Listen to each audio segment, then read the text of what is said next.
Hey, good morning, good afternoon, or good evening, depending on when you're watching this. Edition 101. Can you believe it? We've got to edition 101 of hypnosisweek.com. I'm going to introduce you to our latest guest in a few moments, so you can probably already see on screen one side, depending on which way he books it. But you won't be able to see his face except on the photograph on the audio podcast channels. This gentleman is an experienced stage hypnotist. He's also an experienced hypnotherapist. He's an experienced performer in other areas as well. We're going to cover all of those things and more over the next 60 minutes as we please welcome to the show the man himself. He's got more awards than I can remember, so I'll let him briefly cover that shortly. The award-winning hypnotist, hypnotherapist, stage hypnotist, and a whole bunch of other amazing things as well, Mr. Atilla Kun. Welcome to the show, sir. Well, thank you very much, Alex, for the interview. And briefly, I will tell you my little history. Yes, please. I was born in Budapest, Hungary. In 1983, I left the country, but I studied actually magic. So I was a professional magician originally in the very beginning at U. So when I arrived to Canada, I did magic for quite a few years. As a matter of fact, I even had a magic shop in the world's biggest shopping center in the West Edmonton Mall. All right. And then in 1991, that was the first time I was performing in Monterey Bay, California, and I saw Peter Revine. Actually, let's reverse. He saw my performance, and then he approached me and we talked, and he says, well, when I am in your town next time, I will come visit you. So he did come into my magic shop and he gave me tickets, free tickets to see his Hypnosis show. Excellent. And, you know, he was originally Australian and he lived in Calgary. So I was in Edmonton. Here am I in 1991 with a bunch of friends. We went to see Peter Revine. And that was the first time I saw stage hypnosis. And I was sitting there and I could not understand. So thinking like this guy is the devil, or I don't believe in it, so I have to learn this.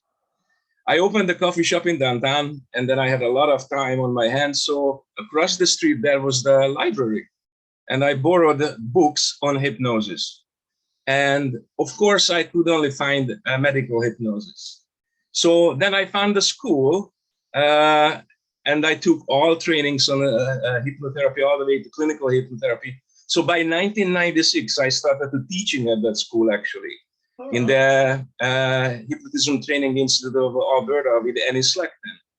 And then I started doing, of course, performances, and I traveled all over. So I developed it into stage hypnosis. I was already on stage, so it wasn't difficult for me to adapt from magic to performance.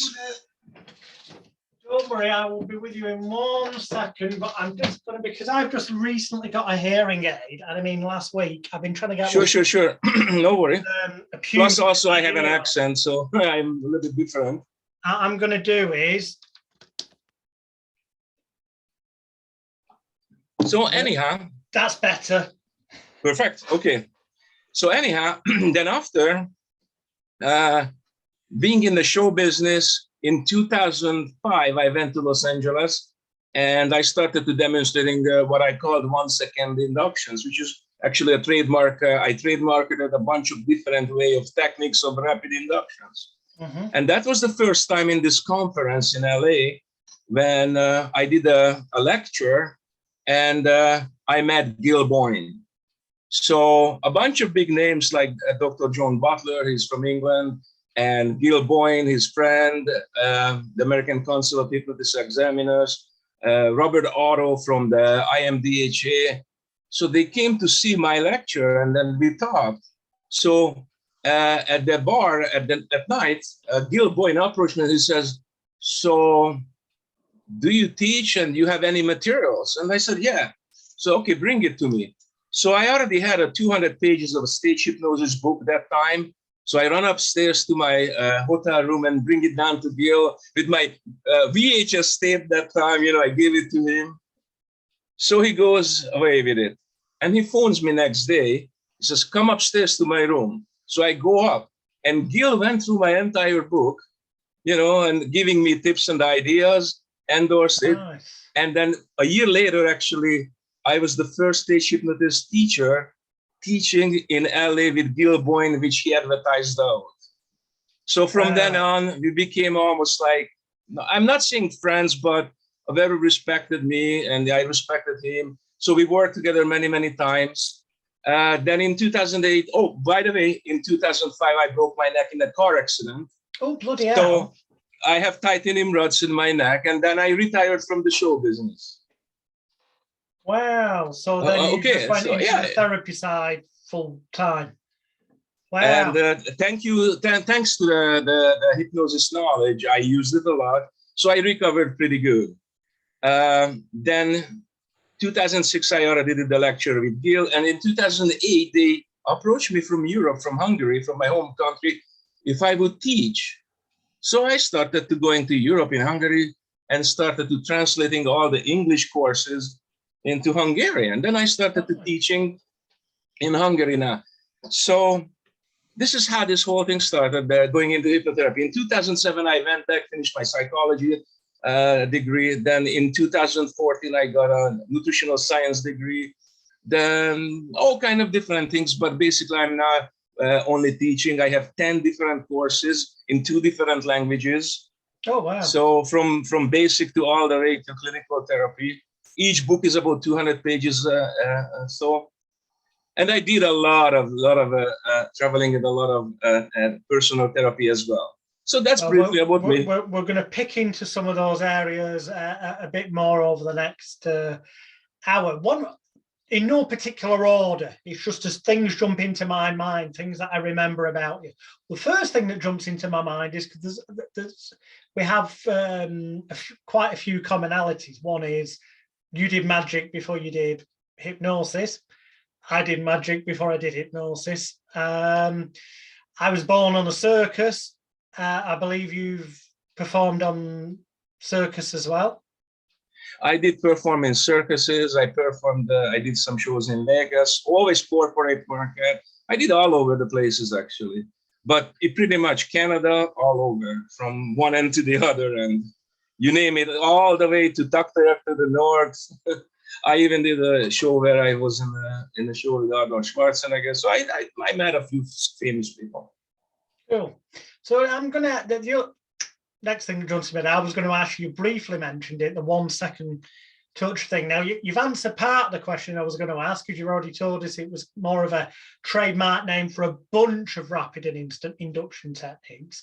But I'm going to narrow it down a little bit more, because obviously on the promotional video that's out there, the visual that's shown is clearly just one of those techniques, where it does effectively look as though you just go up and touch them and boom, instant somnambulistic sack of spuds, so to speak. Obviously there's a bit more to it than that, as we both know, even if it's only in the psychological setup. But I'm going to use the language, because occasionally I swear on this podcast, some bastards, and they've done the same to me, so it's not just victimizing you, they've done the same to all of us that put content out there to try and help people. Ripped off, you put this out as a training package, didn't you? And then the Chinese have bloody gone and knocked stuff off. So you mentioned the quick induction, okay? So the reality, what the person sees by the time we are going to touch the person in the forehead, or we do one of these techniques, there are a lot of preliminary pre-setting to that. So let's review this from the... Please do, yeah. Let's review this from the outside perspective. For me to be able to accomplish that, I have to establish a rapport. And this rapport, whether it's a direct or indirect rapport to the client, but the person actually, there's 3 different people will come for therapy or for a show or whatever. I believe in this, I want to experience it. So I will participate. I don't believe in it, or let's see what happens. Am I correct? I would totally agree. So, yeah. Okay, so Alex, irrelevant which one, they are in my show. They already participating. So all what I have to do is the psychological factors to change. So the more resistance I have towards me, I'm going to use the resistance towards them. Almost like the Aikido. So if you resist me, I welcome your resistance. Awesome. I need a strong man. I need a strong mind who can reject me. I don't want somebody, you know what I mean? So these are, plus also remember the show settings, you know, they made the decision to buy tickets. They bring their friends. The excitement is there. So it's not like I'm walking on the street and I'm just going to walk up to somebody and say, sleep. Probably I'm going to get smacked on the head. But if there is a preliminary settings to it, and that could be a, you know, that comes from magic, the subtleties. You know, to set up those little subtleties, subconsciously build it up to the point when we can do that. I find it interesting, maybe not, well, I say maybe not decades ago, because I know this doesn't apply, or at least I don't think it applies to Gil Boyne, but it does apply to Ormond McGill. It does apply, I believe, to Dave Owman, both who were involved in therapy and stage hypnosis. But a lot of the real pioneers who both did stage hypnosis as well as therapy, but have been accepted in both fields, a lot of them, when you look, but I think Gil's one of the exceptions, do have at the very least a background hobby interest, although with Dave Owman and Ormond McGill, I believe it was also for a short time professional, in either magic or mentalism or both, which, as you say, has its own psychology and subtleties that can be brought to the arena. I think the draw of us as entertainers, so at least I'm talking about me, I wanted to be in front of other people. I wanted to entertain. When I was a little kid, I wanted to be a clown. Okay, being in the circus. So, however, I learned a little magic trick around age 6 or 7, and I presented it at a campfire in a summer camp.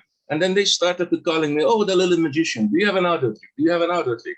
So I was a little chubby kid, you know, round face with big buck teeth.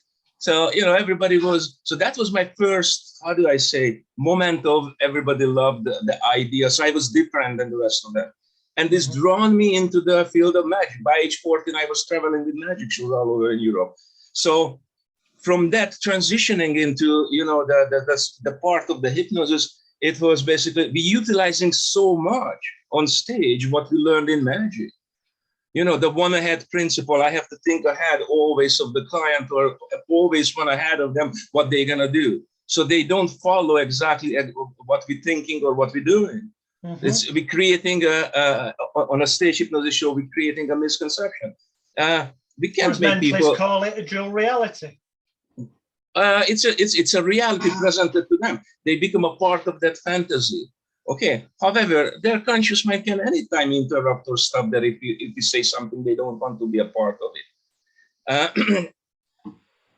Going back to Gil Boyne, the very last course Gil did before he passed away in 2009, he was doing it with me in Hungary, actually. So it was very honor that Gil was rewarded to the Hypnotist of the Century in this business. He created the transforming therapies, how to change the person's belief system, what they have developing in early childhood. So I don't know, you ask any questions. Maybe it's easier just bubbling around. So you've got more. I was looking at your website earlier and I remember that. And I thought the moment I noticed all these different awards, I went, I'm not even going to try and remember all them because there's so many of them. You've got award after award after award. I know this is somewhat of a difficult question to ask and it's putting you on the spot, but why do you think you've ended up with so many awards from? Why did what? Why do you think you've ended up with so many awards? I know that's an awkward question because to answer it can only possibly be answered in a way that might feel uncomfortable or egotistical. But the fact is, you have got an extraordinarily large, I would definitely say well above average amount of industry awards. I really don't know. Well, clearly it's because you're damn good at what you put out there into the world.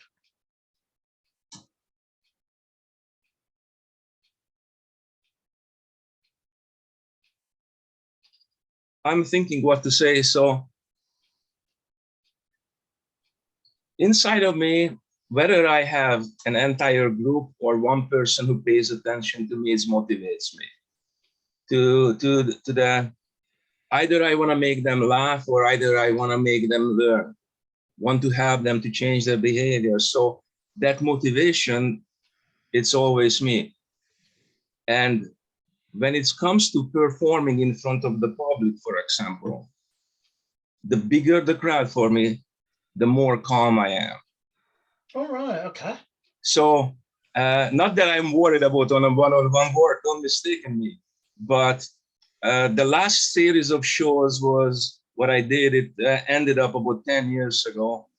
And I had a 10 years contract. Every year we did Canada's biggest Christmas parties. And I was the headliner event in a stadium between 2,000 to 4,000 people size shows.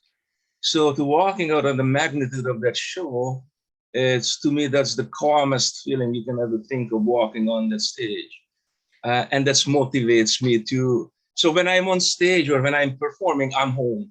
Do you think that calmness purely, obviously there's two elements to this. There's performance-wise, it feels like home, and I get exactly what you mean by that, because it doesn't matter whether it was doing magic, hypnosis, whatever, there's a vibe and an energy from an audience.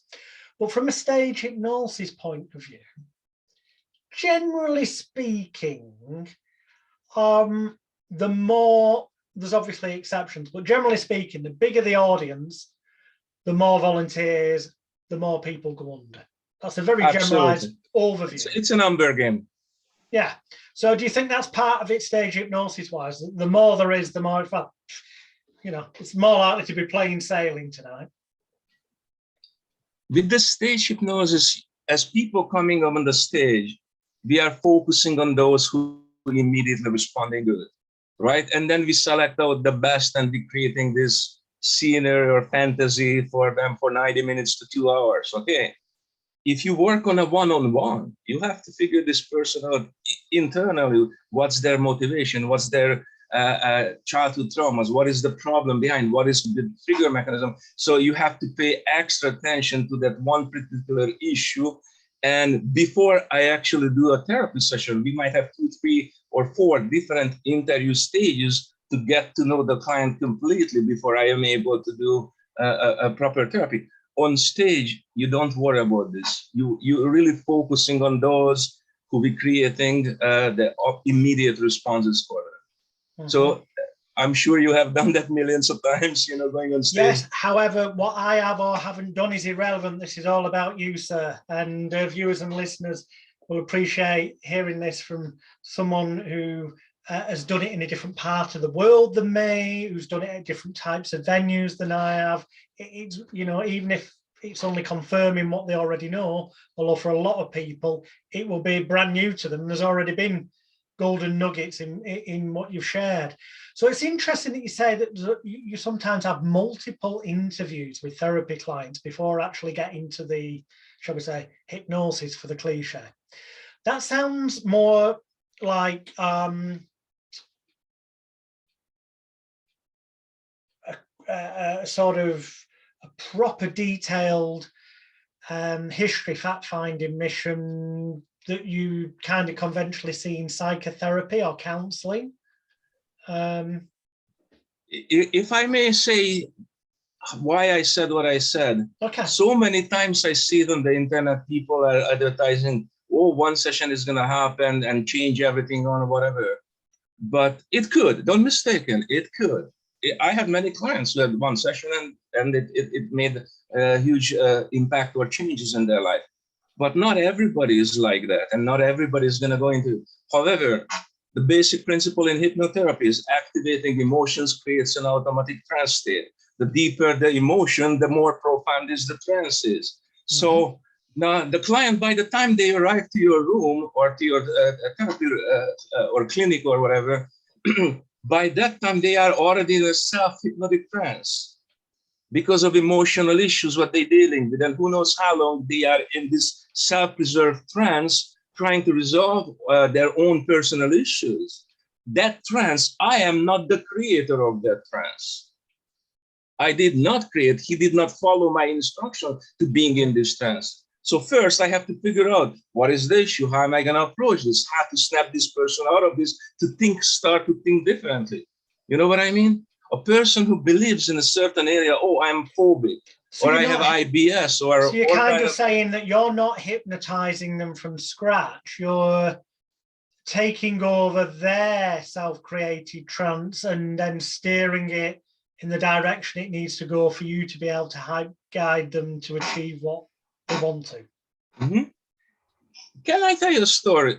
Here's a person came to me for the fear of flight. This lady was from Iraq originally and lived in Canada.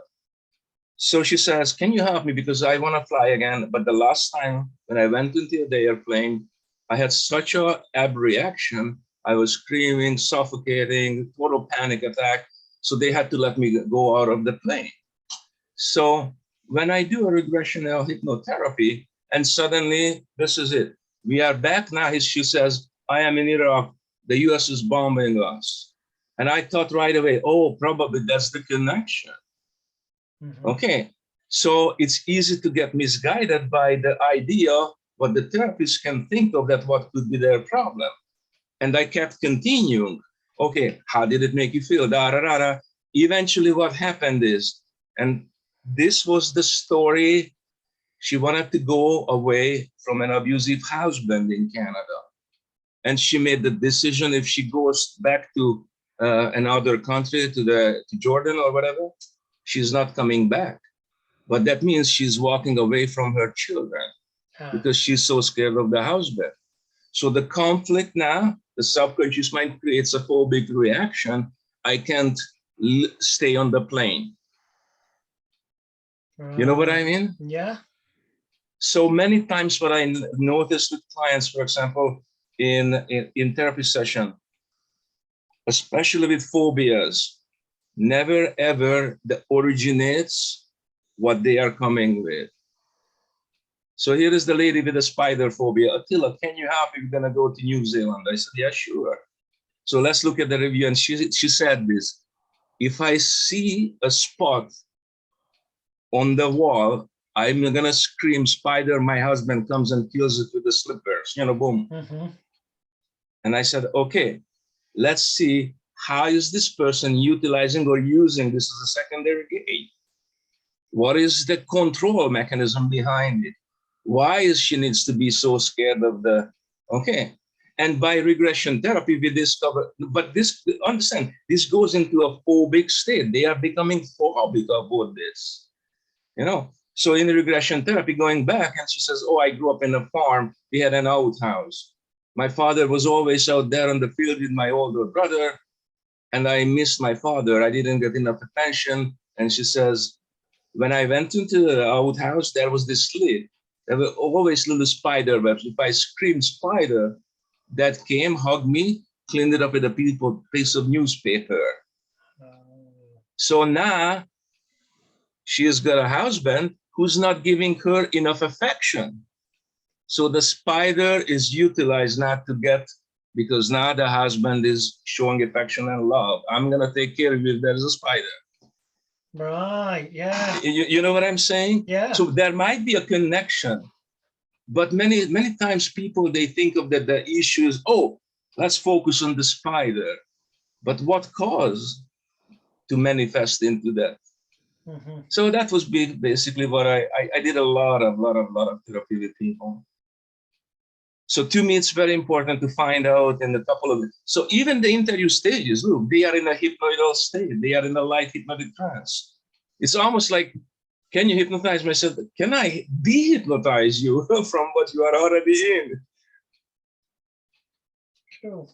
So, because arguably, I would argue, and you've just basically said it, certainly alluded to it, that the whole ritualistic process of the intake form, some might call it, or the initial interview stage, whatever label somebody wants to give it, is actually part of the therapy because it's enhancing that psychological anticipation and expectation in the client. Would you agree?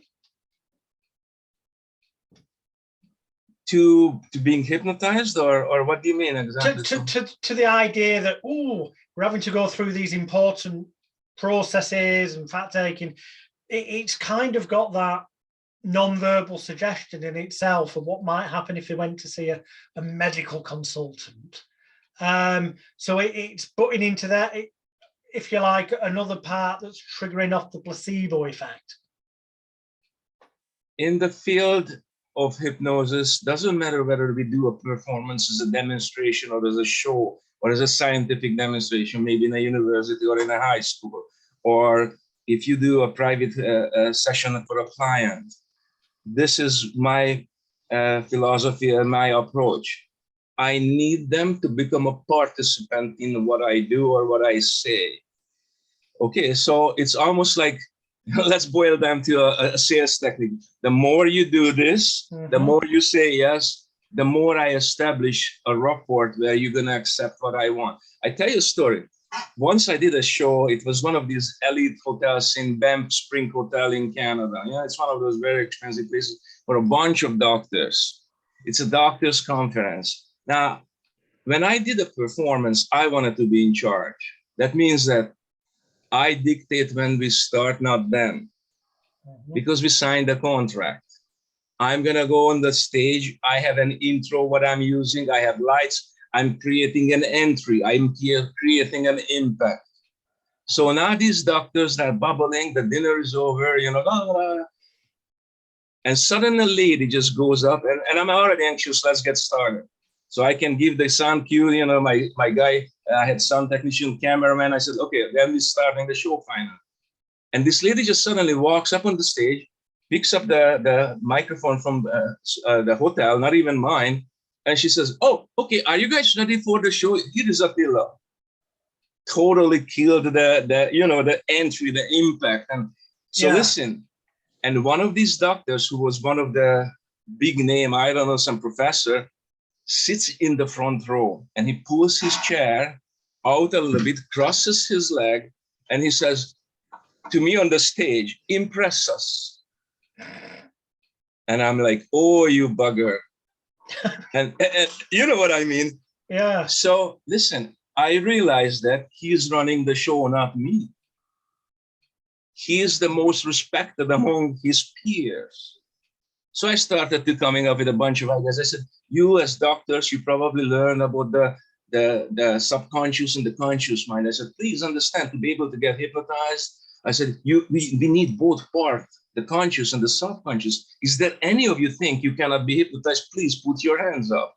This is already a suggestion. So as I say, please put your hands up. I'm already putting my hand up. So of course they responding to it, a few of them. I said, those who put your hand up, basically, you just told me that half of your brain is missing. You know, so I'm making clever, yeah. I'm making joke. And I said, plus also you understand that hypnosis is a form of concentration. So the higher the IQ, the higher education you have, for you is easier to be hypnotized. So guess who was the star of the show? The guy who started. The professor. Impressed me. Yeah. So we need to understand the psychology behind how people think. That was a very powerful lesson. That. Yeah. Sorry? That was a very powerful lesson you've just shared with everybody. Because look, he's rejecting me. He's taking control of me. And look, it's just going to be the same in your clientele if they come for a therapy. They coming, okay, solve me your problem, hypnotize me, make me quit smoking, or resolve my, I don't, you know, like bad behaviors or whatever it is. So they pushing the how do you say, the idea that you are the solution for their problems. They have to be a part of that. Mm. So I have to reverse that. I have to pass the ball back to them. I said, look, I'm going to guide you and help you, but you need to be a participant what we're going to do. And there will be homeworks to follow up. It's not that you're just putting me into the spotlight that, hey, hypnotize me. I'm going to fall asleep. I open my eyes and everything, I'm cured. It doesn't work like that. No. Excellent. Yeah. Now, going off on a complete and utter tangent, kind of bringing things, we've talked about hypnosis, and yes, it's all relevant still now, but as we do this on the 16th of June 2022, for anyone who unarcs this in decades to come, things are changing massively in the world. And I want to focus on stage hypnosis a little bit more, because comedy in general in the world is becoming more and more politically correct. You can't say this, you can't say that. There's all the, I'm not saying there's anything wrong with that, I'm just saying it makes our job more difficult. And also all the stuff like gender identities, people wanting to identify as different. Now, I know you've stopped doing shows as such, and you mainly do therapy, but how do you feel you'd go about handling the way the climate has changed so massively in the past couple of years if you were back out there doing shows? I would still continue doing the way I was doing. So I wouldn't worry about, this is me, this is my show, and this is what I produce, and this is what I present. I did always clean shows. I never performed in nightclubs and bars. I was into the corporate market or fundraiser events. Mm-hmm. It was more of a theater type of production, you know, so I don't think I would change. The only thing I would change, probably, I would need to learn more updated movies and more updated of the music genre or the musicians, you know, because some of the younger kids, they never seen maybe Michael Jackson, or they never seen Britney Spears. So you know what I mean? So I would change on that aspect, but I would not cater into this absolute nonsense stupidity what is going around the world. I don't care. Sorry, I really don't care about being politically correct. I am against this mass hypnosis, what is happening in the world. There is two gender, a man and a male. I don't care what you identify. And people's sexuality doesn't belong into my life. It's your privacy or anybody's privacy. This is how I think. Exactly. Everyone's free to do what they want to do as long as they're not harming anybody else. I am not against anybody, or I don't care who loves who wants to have a family. I'm liberal enough on that aspect that, you know, but what is going on around now, that now they want to change that it's not Father's Day, but people's who caring and loving Parents' Day, and this is insanity. I even posted it many times. Liberalism is a mental disorder. One could argue, and as you brought, I wouldn't have brought anything like this up. I never bring these kind of things up unless a guest does first, because it's just not fair. But as you brought this kind of response up, you know, okay, I'm going to throw this into the equation, and you said it's a kind of insanity.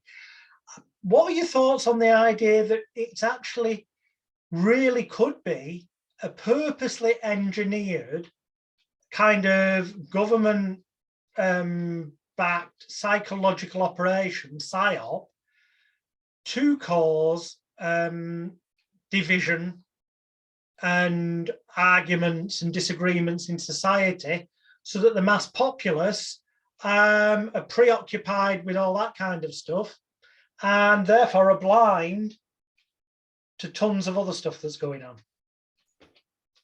Good point.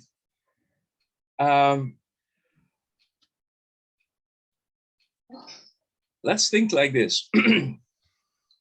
So if I create issues which are not really issues, so the public attention is now suddenly supporting small little minority groups. In reality, would it make any difference who loves who and who lives with who and you know what I mean? Why well, no, it shouldn't, should it? No. Shouldn't be an issue. However, now the political system, they are actually cashing out on these things for them, and they pushing these silly ideas. So all of us have to behave or accept that. And no offense, I'm not saying that these people are mentally sick or what. No, but I don't have to accept something which is not normal. No, understand that in the world, I know I had clients who are transgenders. I had clients who are gay. I remember clearly when I had the very first gay person telling me their life stories, and I realized that, oh my God, these people feel the same as I do. However, before that, I had a different view, but by listening to their life and their stories and issues, they are the same human being like any one of us. Why would this need to be brought out to the surface, so turning people against each other on this? You know what I mean? It's a mass manipulation. Doesn't matter which way we going. If we would learn simply just to accept each other and love each other, does it make any difference if two men holding hands or two girls holding hands? No. To me, it makes no difference. The trouble is then, if everyone was loving or accepting of each other, that, wow, that means people would help each other more and not be attacking each other. So if they're helping, everyone would progress and get further in life, which it appears to me at least that certain people in much higher up powerful positions wouldn't want that to happen because it would give them less control over everything. What I'm saying is really they are desensitizing worldwide the family values or the family structures. And then there is the other side of the rigid, the religious mentality that everything is God and everything is Jesus and everything is always has to be brought into the, or, you know, like, I do believe in free choices. And free choice to me means that I can practice what I want as long as I don't hurt you. Very simple. So I do believe that it's the parents' responsibility to raise their children and give them the choice and the chances how and what they learn in life. For example, somebody just posted yesterday, a young man died drinking a lot of these power drink, energy drinks. Oh, yeah. You know, and a bunch of posts underneath it right away that those parents who should be in jail and shot to hell and, you know, who gives children these drinks. I said, listen, try to stop a 14-year-old kid with anything. Impossible. Am I right?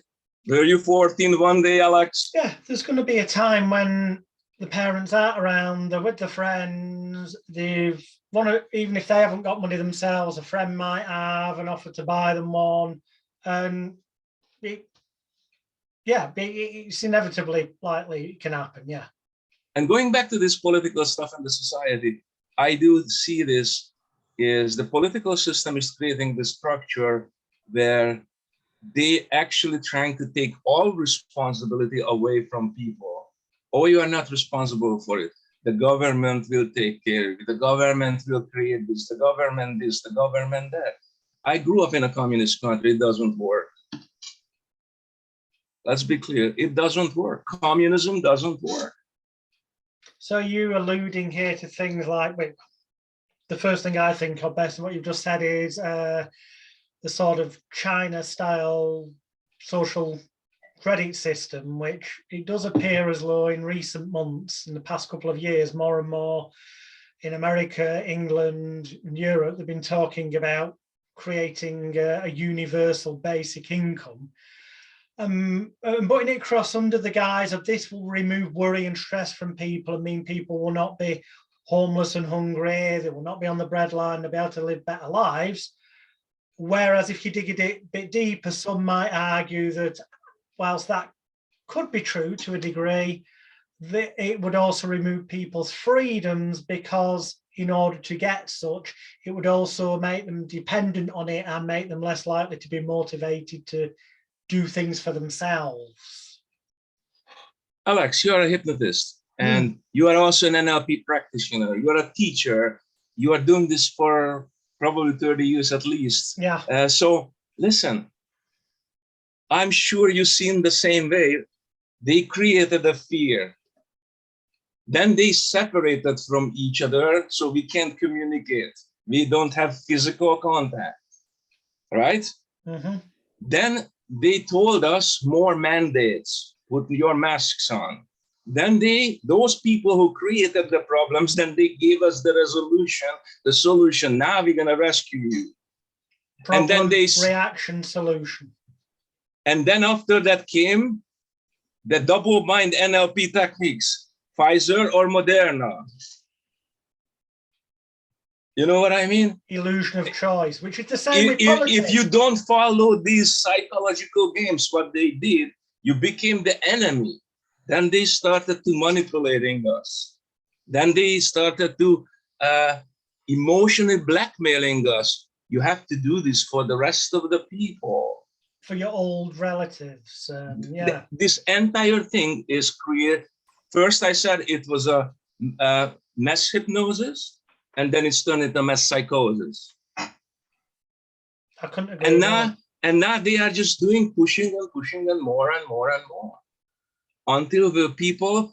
If I keep you in fear, constant fear, your limbic system, you're constantly triggered into surviving mode. Yeah, and stress, which in itself can. And I'm not a part of this game. No, but stress, which is connected with fear in itself, over a long period of time, it's proven can end up causing genuine genetic, organic disease and illnesses. And think about this, all the food what they are eating these days. Everything is packaged, trans fats, sugar, food that in boxes. And 100 years ago, we didn't eat like this. It's unnatural, which is great, because I'm looking at you and I'm seeing the plants on either side of you, and it immediately makes me think of something I was taught in my early teens, which if you want a natural or healthy outcome, you need to be feeding in. And they weren't just talking about food, they were also about what you read, what you think, but also what you eat, natural, positive stuff. Otherwise, if you're feeding in crap, whether that's processed foods, totally negative imagery from the mass media of fear, like you said, then you're going to get an outcome of crap and negativity. So yeah, I couldn't agree with you more, Attila. Bang on. Think about this. I was born 1962. I'm 60 years old. Okay, so what if I already born into a lie? Everything what they taught me and they trained me into, it's already a lie. Okay, now look at the kids now. They are born and they are brainwashed. Milk is bad, egg is bad, butter is bad, everything is factory created garbage, toxic waste, and they believe this is healthy for them. Try to convince them now that egg is healthy. Start to convince them that duck fat is one of the healthiest fat you can eat. So if a society, and this is exactly what I'm saying, structure of society now is being changed into new norms. The next generation, 10, 20 years, this is going to be their normal. There is no mom and dad. Only loving parents. You know what I mean? Yeah. So it step by step, if we are changing these rules, these ideas, we are programming an entire society. What is scary, and I know what you're saying to be based in fact and reality. What is scary, some viewers or listeners will be thinking, this all sounds a bit conspiracy theory-fied. But what is bizarre, or not bizarre, depending on how you look at it, is that the World Economic Forum and the World Health Organization and similar governmental bodies around the world have got freely available on their websites documents that they've had out for years, laying out their plans and aims for Agenda 21 and Agenda 2030. You know, where apparently, according to Klaus Schwab, and I probably pronounced his name wrong, but Klaus Schwab said, you will own nothing and you'll be happy about it. It's laid out in black and white. They don't even hide it. And yet people seem to be walking around like zombies, sleepwalking zombies, falling for the mass hypnosis and manipulation. Critical thinking is almost like a gift now these days. You know what I mean by that? That people are so easily give up their will to think. Mm-hmm. And that's the society is now programmed into. I will do everything for you and just follow the rules.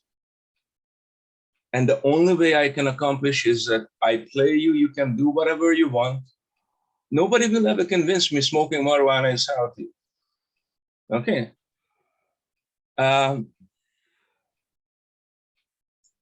However, now they are legalized marijuana pretty much all over the world. Mm.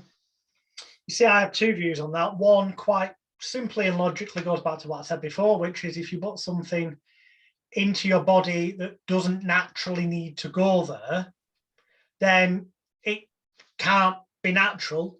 But the other is that some studies allegedly have shown that there can be medicinal benefit, but it's certain parts of what's in it, not the thing as a whole.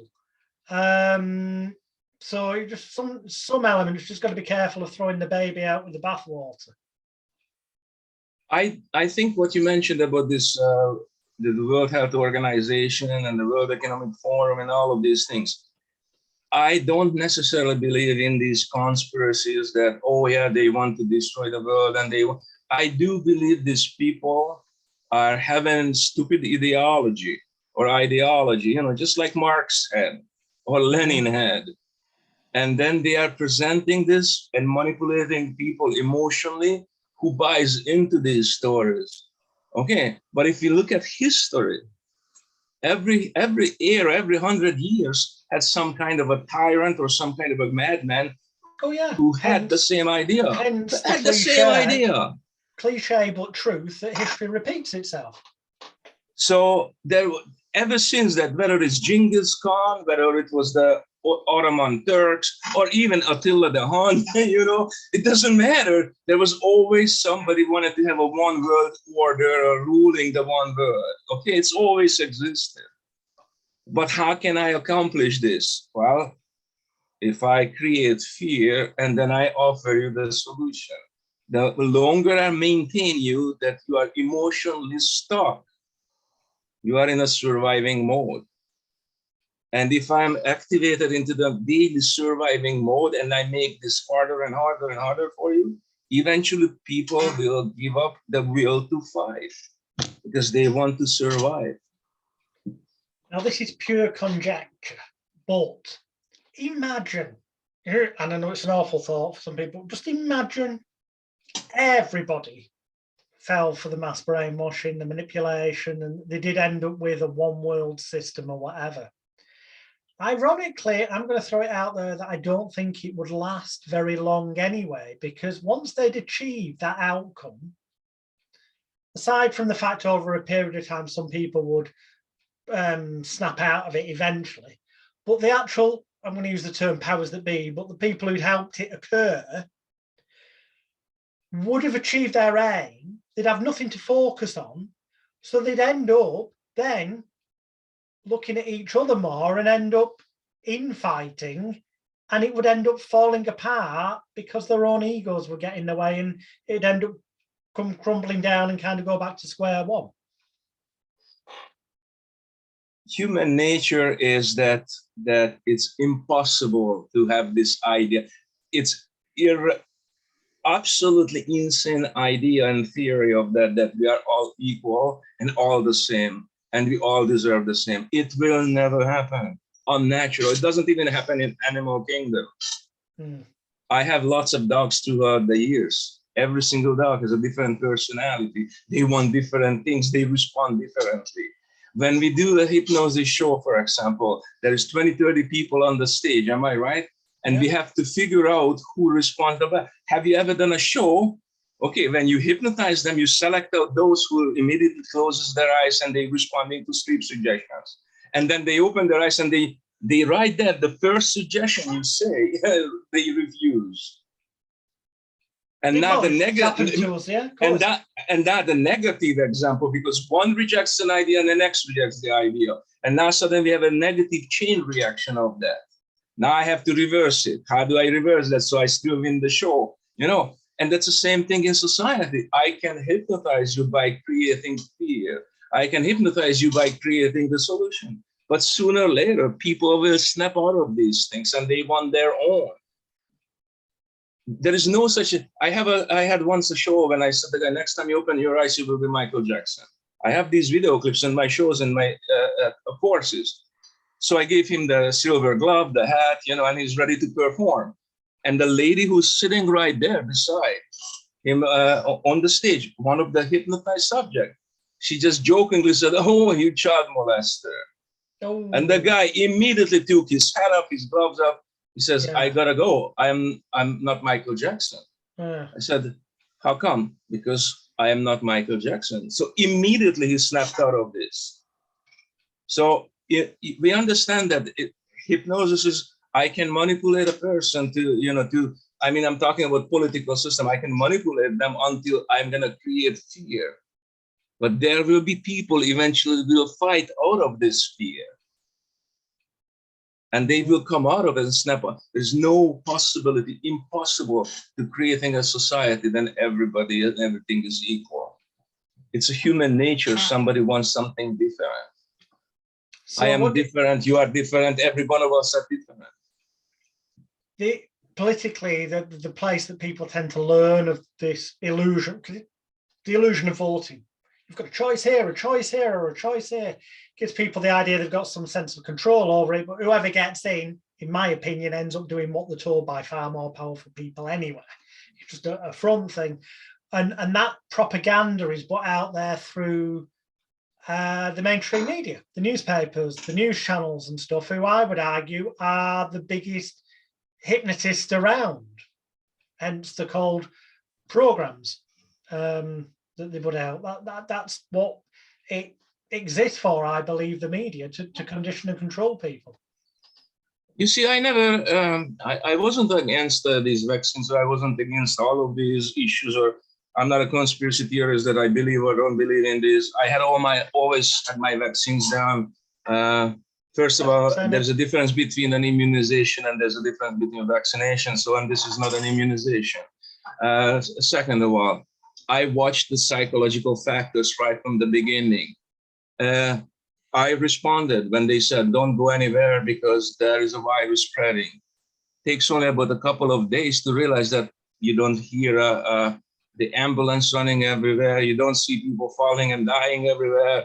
You know, as a matter of fact, I was teaching a classroom and there was a lady who's a doctor and she is a virologist. And she says to me, there's no pandemic. And that was in 2020 March. Don't believe in this. You know, so right away, I became very leery about what's happening. And then I saw the psychological manipulation of this entire thing. And I do believe the politicians, they got scared. So they created these mandates and rules. Now the next country gets scared. They want to overdo that. Oh, I'm protecting more my people and my country. I want to be a good prime minister, a good president. And it's just escalated way out of hand to stupidity. Mass hysteria. There's a mass hysteria. But now these tyrant rulers, they don't want to admit, look, I made a bad decision. I shouldn't have do this. Or no, they still maintain. And now all the science is coming out, look, we have now more harm from the vaccinated people than the unvaccinated people. So how do I say this? Took about 2 years to bring this down, and suddenly now they escalated back again another issue, another fear. I don't believe that they want to depopulate the world. If they want to, put it into the milk. How about they have to put a little anything into the milk? In England, probably into the beer. But, you know what I mean? Yeah, there'll be a lot quicker and easier ways of doing it. I agree. So however, I don't believe in this.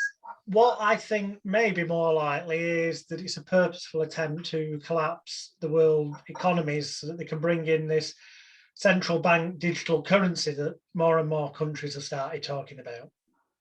Alex, it is a stage hypnosis show, worldwide show.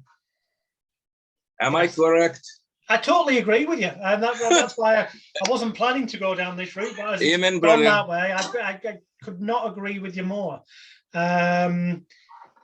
It is like yeah, it's the same conditioning, convincers, escalation, deepeners that we'd call it, but they're escalate. Yeah, it mirrors hypnosis. You know, I got attacked so many times. So you big mouth Attila, what would you have done? And I said, listen, we already know that respiratory infections, how to treat them. When I was a kid, what did my mother do? Number one thing was pushing the vitamin C's. Have you heard of that, Alex? Yeah. Okay. So then after tea with lemon in it, then garlic and honey in a teaspoon. I'm not saying these remedies, I want to sell these ideas at the moment, don't mistake me. What I'm saying is this, what would have happened if the government, every single country would have focused on prevention? How about if every package, every family would have received the monthly packages of all the vitamins, the minerals, the essential fatty acids, all healthy food packages, the organic food would have been released and supporting food cheaper. You know what I mean? If we would, no, let's spend billions of dollars to the pharmaceutical industry into chemicals. How about the prevention? And there was already discovered the couple of medication that started to work in, in New York, in India. You heard these stories, and they banned those. But in Mexico, you can buy it but in Mexico, you can buy those in a vending machine on the airport. Oh. You know, ivermectin and all of these other. So what I'm saying that it's a mass manipulation, what is happening in the world. And I do believe that if people are giving in to this fear, they will lose in it. And I Number one, agree more, and that's why I say people should, for example, go to the links below this video or audio and visit Attila's website, look into some of his courses, and I promise you, if you're someone who's not been involved in hypnosis for long, but you study it deeper through the kind of resources that Attila makes available, your eyes will open not just how you can entertain people or help them change their life, but also to what's going on around you, as Attila's been saying, because although his courses teach hypnosis for therapy on stage, it does cross over into every area of life. Can we dehypnotize society from this? Now I'm going to ask you. Well, I know there's a lot of people out there that are bloody well trying through documentaries they put out. I mean, I put a documentary out in 2019, which was on truth researcher David Icke's online television channel, Iconic. Exclusively, it was there or on download on Amazon Prime Video. But then in early 21 last year, we took it off sale. It's still on Iconic, David's TV channel, but we took it off sale and I've uploaded it publicly for free because I figured hopefully, but I hope more people see it that way. And it's basically an hour and 50-minute documentary showing the kind of things that you've mentioned, how religion is hypnosis, how politics is hypnosis, how the education system is indoctrination, and all different areas of life, in the hope that it might get people to open their eyes a bit. But honestly, yeah, some people will open their eyes, but I find it quite scary. It's almost, I say this, the mass hypnosis now, what we are facing is basically, it's almost like a paranoia of a cognitive dissonance, that no matter what you're gonna tell, no matter what information, no matter what proof you have, no matter, you know, they're gonna still believe in what they want to do. Yeah, because it's very difficult for someone. Because of fear. But also, as you said, cognitive dissonance, it's very hard to take that idea or belief you've had for so long that the powers that be have got your best interest at heart. They're there to protect you, and they wouldn't possibly let you have something that was dangerous or steer you away from something that was a better option. To have to accept that maybe not everything's the way you've been led to believe is very uncomfortable for people, hence cognitive dissonance of not accepting it. Here's an argument for people who doesn't want to look at differently life. How did humanity survive all these centuries? Okay. Pharmaceutical industry is about what, 130, 140 years old the most? Mm-hmm. Am I correct? So how did we survive 5, 6, 7,000? If we just go by the Bible, how did we survive that 6,000 years humanity without the pharmaceutical industry? Naturally. Nature. Okay. So how did the humanity survive eating pigs, animal fat, and eggs? Suddenly now there comes a Goomba and says, oh, these are all unhealthy. How come? But now in factory manufactured, chemically introduced food packages are healthy for children, called cereal. You know what like? So, but if you are born into this idea, doesn't matter what the lie is, it's a part of you. Yeah. And that's what's happening at the moment. They're changing society because the next generation, they are now born into this new ideology. The one thing I'd encourage people to look at, tap into Google. There's no conspiracy theory here. It's cold, hard, evidential fact that if you type in into Google something like, what companies does BlackRock finance own? Yeah. And they're a company that deal in getting stocks and shares for investors and whatnot.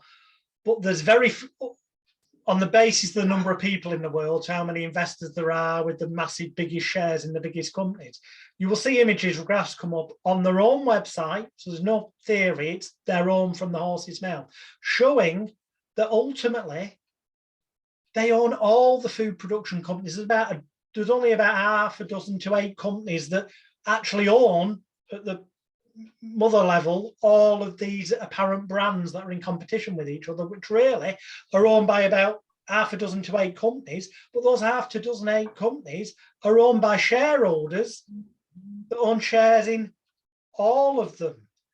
So they really all root back to one source.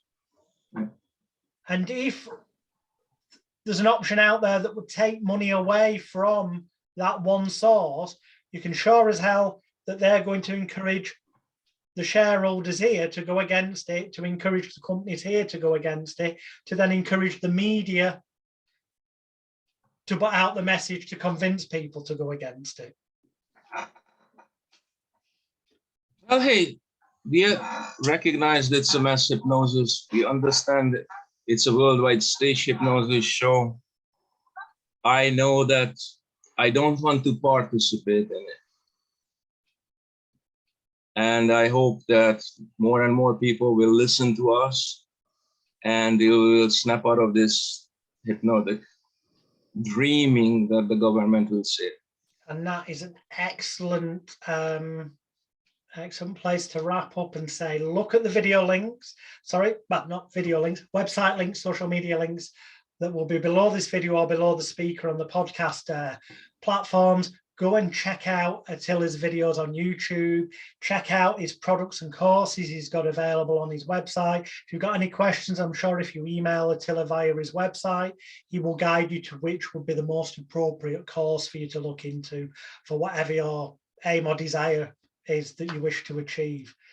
Attila, can I plug in something? Of course you can. I want to show you something. I was just about to say, I have only left stage. 1, 2, 3, 4, 5, 6. I have only 7 sets left. This is a DVD series of my stage hypnosis course. All right.